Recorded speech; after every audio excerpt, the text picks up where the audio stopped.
இன்றைக்கி நம்ம பார்க்க போகிறது தீபாவளி ஸ்பெஷல் ரெசிபியான குண்டு குண்டு குலாப் ஜாமுன். கடைகளில் கிடைக்கிற இன்ஸ்டன்ட் மிக்ஸை வச்சு அதிக வெடிப்பில்லாமல் எப்படி செய்யலாம் தான் இன்றைக்கி நம்ம பார்க்க போகிறோம். முதல்ல ஒரு பேனில் 2 கப் அளவுக்கு சர்க்கரை எடுத்துக்கோங்க. அது கூடவே 2 கப் அளவுக்கு தண்ணி, எந்த கப்பில் அளந்தீங்களோ அதே கப்பில் 2 கப் அளவுக்கு தண்ணி எடுத்துக்கோங்க.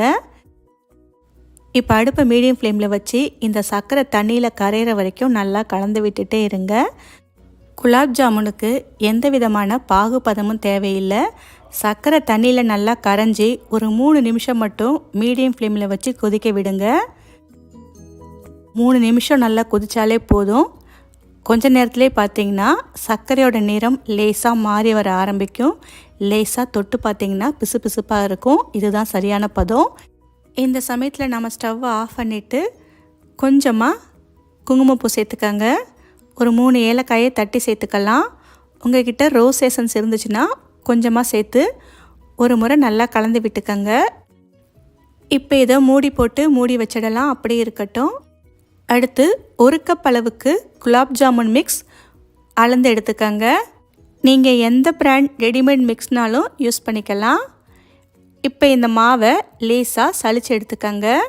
இந்த மாதிரி சளிச்சு எடுக்கும்போது நமக்கு மாவு பிசையும் போது ரொம்ப கட்டிப்படாமல் இருக்கும். அதே மாதிரி நமக்கு சாஃப்டாகவும் இருக்கும். அதுக்காகத்தான். அடுத்து காய்ச்சி ஆற வச்ச பாலை ஒரு கப்பில் எடுத்துக்கங்க. கொஞ்சம் கொஞ்சமாக சேர்த்து இந்த மாவை பிசறி விட்டுக்கங்க. அழுத்தி பிசையாமல் விரலாலேயே லேசாக பிசறின மாதிரி கலந்து விட்டுக்கங்க. லேசாக நல்ல ஸ்டிக்கி பதத்துக்கு இருக்கணும். அந்த மாதிரி கொஞ்சம் பிசு பிசுப்பாக இருந்தால் தான் நமக்கு உருண்டை உருட்டும் போது வெடிப்பில்லாமல் வரும். ரொம்பவும் கட்டியாக பிசைஞ்சிட்டிங்கன்னா உங்களுக்கு உருண்டை உருட்டும் போது வெடிப்பு வர வாய்ப்பு இருக்குது. இப்போ பார்த்தீங்கன்னா மாவு பிசைஞ்சாச்சு. இதை ஒரு மூடி போட்டு ஒரு 10 நிமிஷம் ஊற விடுங்க.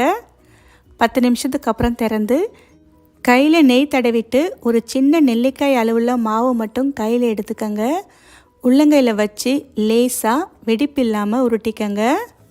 மாவு லேசான பிசுபிசுப்பு தன்மையோடு இருந்தாலே மேல் பக்கம் இந்த மாதிரி வெடிப்பு இல்லாமல் அழகாக வரும்.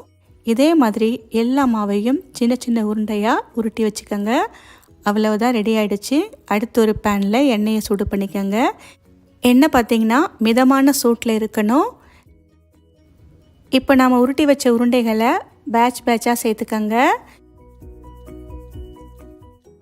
எல்லா உருண்டைகளையும் சேர்த்ததுக்கப்புறம் அடுப்பை லோ ஃப்ளேமில் வச்சு வேக விடுங்க.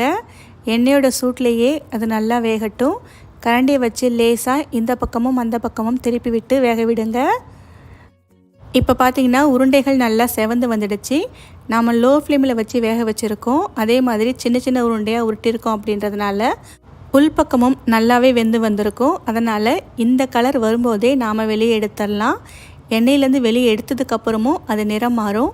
இதுக்கு மேலே வச்சுருந்திங்கன்னா குலாப் ஜாமுனோட கலர் அந்தளவுக்கு பார்க்க நல்லா இருக்காது. நல்லா டார்க்காக மாறிடும். இப்போ நாம் இதை வெளியே எடுத்துடலாம். அடுத்து இதே மாதிரி மற்ற உருண்டைகளையும் போட்டு பொரிச்சு எடுத்துக்கோங்க. இப்போ நம்ம பொரிச்ச உருண்டைகளில் சர்க்கரை பாகில் சேர்த்துக்கலாம். சர்க்கரை பாகை வேறொரு பாத்திரத்துக்கு மாற்றி வச்சுருக்கேன். சர்க்கரை பாகு பார்த்திங்கன்னா வெது வெதுப்பான சூட்டில் இருக்கணும். ரொம்ப சூடாக இருக்கக்கூடாது. அதே மாதிரி ஆறியும் இருக்கக்கூடாது. இப்போ இதை ஒரு மூடி போட்டு மூடி வச்சிடுங்க. 1 மணி நேரம் அப்படியே இருக்கட்டும். 1 மணி நேரத்துக்கு அப்புறம் திறந்து பார்த்திங்கன்னா குண்டு குண்டாக சூப்பரான குலாப் ஜாமுன் ரெடியாக இருக்கும். அவ்வளவுதான் ஃப்ரெண்ட்ஸ். இந்த தீபாவளிக்கு ட்ரை பண்ணி பார்த்துட்டு எப்படி இருக்குன்னு சொல்லுங்கள். இந்த ரெசிபி உங்களுக்கு பிடிச்சிருந்தால் லைக் பண்ணுங்கள்.